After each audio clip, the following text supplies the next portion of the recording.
Hello दोस्तों, welcome to exam warriors. दोस्तों अभी यूपीएससी के द्वारा एक नोटिस जारी किया गया है जिसमें आप देख सकते हैं सेंट्रल आर्म्ड पुलिस फोर्स के लिए सीएपीएफ, जिसको शॉर्ट फॉर्म में हम लोग बोलते हैं, सीएपीएफ में असिस्टेंट कमांडेंट के पोस्ट के लिए नया वैकेंसी निकाला गया है, जिसका डेट आप लोग देख सकते हैं। Last date of online submission है 7 सितंबर 2020। दोस्तों इस एग्ज़ाम से आप सीधे असिस्टेंट कमांडेंट के पोस्ट पर बहाल होइएगा, जो कि मिलिट्री में एक बहुत ही ऊंचा पोस्ट होता है। आप सभी जानते ही होंगे, और नहीं भी जानते होंगे तो आप लोग गूगल करके देख सकते हैं। बहुत ही अच्छा पोस्ट होता है। सैलरी वगैरह का तो कोई फिक्र ही नहीं है इसमें। दोस्तों आप इसको यूपीएससी की साइट upsconline.nic.in पे जाकर अप्लाई कर सकते हैं। इसके लिए आपको एक photo, I card, Aadhaar card, voter card, PAN card, passport, driving licence, इन सब में से कुछ भी आप लेकर जा सकते हैं अप्लाई करने के लिए। दोस्तों जो इसका लास्ट डेट फॉर सबमिशन दिया हुआ है वो दिया हुआ है 7 सितंबर 2020, जैसा कि मैंने आपको पहले बता दूंगा। लेकिन टाइम देखिए, इसमें 6 आवर दिया हुआ है, मतलब कि 6 बजे शाम तक ही। नॉर्मली बाकी सारे फॉर्म में 12 बजे रात तक होता है, लेकिन इसमें 6 बजे तक ही है। तो मैं आप लोग से यही कहना चाहूँगा कि आप लोग जितना जल्द से जल्द हो सके फॉर्म को फिल कर लें, क्योंकि हो सकता है बाद में साइट वगैरह स्लो हो जाए या फिर कुछ और भी प्रॉब्लम आ सकता है। इसमें और भी कुछ इंस्ट्रक्शन दिए हुए हैं, जैसे कि फैसिलिटी स्पेशल कुछ इंस्ट्रक्शन दिए हुए हैं, जैसे mobile phone other article band है। तो यूपीएससी का एग्ज़ाम है तो ये सब तो बैंड होगा ही। वो तो कोई भी आप गवर्नमेंट एग्ज़ाम देंगे तो वो बैंड तो रहता ही है दोस्तों। अब मैं आपको बता देना चाहता हूँ कि इसमें से आप कहाँ कहाँ पे जा सकते हैं, मतलब किस किस सेक्टर में, सेना के किस किस सेक्टर में आप जा सकते हैं। तो आप बीएसएफ में जा सकते हैं, सीआरपीएफ में जा सकते हैं, सीआईएसएफ में जा सकते हैं, आईटीबीपी में जा सकते हैं, या फिर सशस्त्र सीमा बल में जा सकते हैं। तो दोस्तों मैं अब थोड़ा सीट के बारे में बात कर लेता हूँ, किस फील्ड में कितने सीट है। तो बीएसएफ में 78 है, सीआरपीएफ में 13 है, सीआईएसएफ में 69 है, आईटीबीपी में 27 है, एसएसबी में 22 है। टोटल पोस्ट 209 है दोस्तों, जैसा कि आप देख सकते हैं यहाँ पे लिखा हुआ है। ये दोस्तों कुछ एग्जामिनेशन सेंटर दिए हुए हैं: अगरतला, अहमदाबाद, हैदराबाद, कोची, कोहिमा, कोलकाता, लखनऊ, पटना, रायपुर, रांची, संबलपुर। जो भी आपको नज़दीक लगे आप वहाँ का सेंटर सेलेक्ट कर सकते हैं, सेलेक्ट करके अप्लाई कर सकते हैं। दोस्तों ईडब्ल्यूएस कैंडिडेट के लिए बता दूं, जो भी ईडब्ल्यूएस से अप्लाई करेंगे वो अपना इनकम और एसेट सर्टिफिकेट 2019-20 का बना हुआ ज़रूर लेकर जाएंगे जब भी उनका डॉक्यूमेंट वेरिफिकेशन होगा।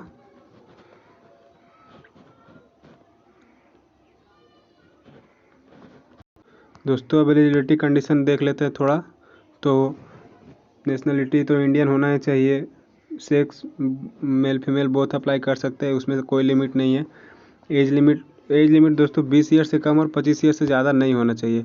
जैसा कि आप देख सकते हैं यहाँ पे लिखा हुआ है, एज लिमिट 20 ईयर से कम और 25 ईयर से ज़्यादा नहीं होना चाहिए। डेट ऑफ बर्थ भी लिखा हुआ है कि इसके बीच 2 अगस्त 1995 1 अगस्त 2020 के बीच में ही जन्म होना चाहिए। इसके आगे पीछे भी होगा तो नहीं चलेगा। यहाँ पे और भी कुछ रिलैक्सेशन दिए हुए हैं। जो एज रिलैक्सेशन है, एक सर्विसमैन के लिए अलग है, एसटी एससी कोटा के लिए अलग है, ओबीसी के लिए अलग है। जो भी आपको छूट मिलता है वो कुछ ना कुछ छूट यहाँ भी मिलेगा। इसका देखिए फ़ी मैं आपको बताता हूँ। इसका फ़ी 200 रुपये लगेगा, जो कि आप डेबिट कार्ड से या इंटरनेट बैंकिंग से कर सकते हैं, आप जैसे भी।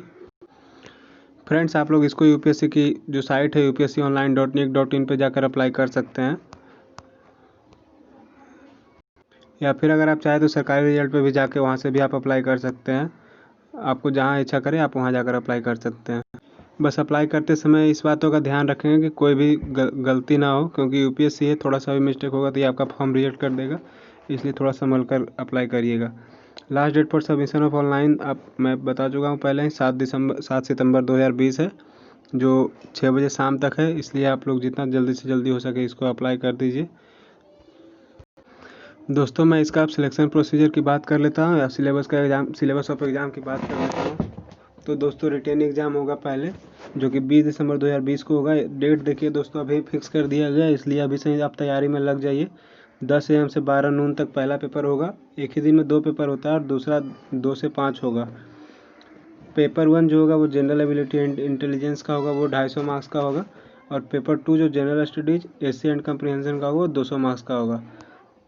तो दोस्तों ये 2 पेपर जो एक ही दिन होते हैं, उसका डेट आज ही अनाउंस कर दिया गया है, इसलिए तैयारी में लग जाइए। फिजिकल स्टैंडर्ड और फिजिकल एफिशिएंसी देख लेता हूँ। तो 100 मीटर रेस इसमें मेल कैंडिडेट के लिए 16 सेकंड में करना है और फीमेल के लिए 18 सेकंड में करना है। 800 मीटर रेस 3 मिनट 45 सेकंड में करना है और 4 मिनट 45 सेकंड में करना है फीमेल के लिए। लॉन्ग जंप 3.5 मीटर 3 चांस में मेल के लिए और 3 मीटर 3 चांस में फीमेल के लिए कंप्लीट करना है। शॉर्ट पुट जो 7.2 kg का है वो 4.5 मीटर कम से कम उसको अचीव करना है। दोस्तों अगर आप रिटेन एग्ज़ाम क्वालिफाई कर जाते हैं तो उसके बाद फिर आपको इंटरव्यू के लिए बुलाया जाएगा, जो कि 150 मार्क्स का होता है। अगर आप इंटरव्यू में क्वालिफाई कर जाते हैं फिर आपको फाइनल सिलेक्शन के लिए फाइनल सिलेक्शन के लिए आप एलिजिबल हो जाएंगे। फिर वहाँ पे general ability intelligence, general mental ability, general science, current affair, Indian polity, history of India, इन सारे सब्जेक्ट से फिर आपसे सवाल किए जाएंगे। इंडियन वर्ल्ड ज्योग्राफी, जो भी जनरल स्टडी जैसे पार्ट 1 का हो गया और पार्ट 2 का जनरल स्टडी, ऐसे कंप्रिहेंशन, इन सब चीज़ों का सवाल आपसे पूछा जाएगा।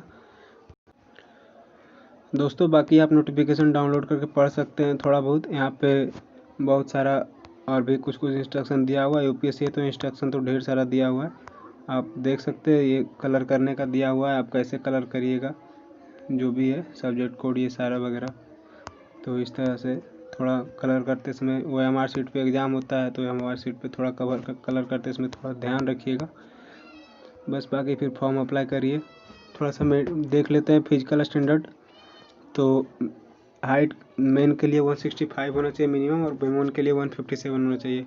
चेस्ट मेन के लिए 81 होना चाहिए और एक्सपेंडेड मिनिमम 5 सेंटीमीटर होना ही चाहिए। दोस्तों मैं यहाँ पे आप लोग को एक चीज़ और बता देना चाहता हूँ, आप 5 सेंटीमीटर ही मान कर नहीं रखिएगा, थोड़ा सा ज़्यादा इसको एक्सपेंड करने की कोशिश करिएगा, क्योंकि हो सकता है वहाँ पे भीड़ ज़्यादा हो या फिर नापने वाले में कुछ इधर उधर फीता को कर दिया तो गड़बड़ हो सकता है। वेट मेन के लिए 50 kg मिनिमम होना चाहिए और वुमेन के लिए 46 kg मिनिमम होना चाहिए। मेडिकल स्टैंडर्ड की बात करूँ तो डिस्टेंट व्यू 6x6 होना चाहिए मेन के लिए। बेटर आई जो होता है वो, और नियर विजन N6 होना चाहिए। तो ये सब तो आप जानते ही हैं। तो दोस्तों ये था यूपीएससी का जो CAPF का फॉर्म आया है उसका सारा डिटेल। बाकी आप लोग फॉर्म अप्लाई करिए। All the best for your exam. आज से ही प्रिपरेशन में लग जाइए, क्योंकि एग्ज़ाम का डेट तो आप जानते हैं पहले ही यूपीएससी निकाल दिया है। इसलिए ऑल द बेस्ट, एग्ज़ाम दीजिए, फॉर्म भरिए। और क्या, अगर आप चैनल से नए जुड़े हुए हैं तो चैनल को प्लीज़ सब्सक्राइब कर दीजिए, क्योंकि इस चैनल पे गवर्नमेंट जॉब से रिलेटेड सारे अपडेट सबसे पहले दिए जाते हैं। चैनल को सब्सक्राइब कर दीजिए, बेल आइकन को प्रेस कर दीजिए, ताकि आपके पास सारा नोटिफिकेशन सबसे पहले पहुँचे।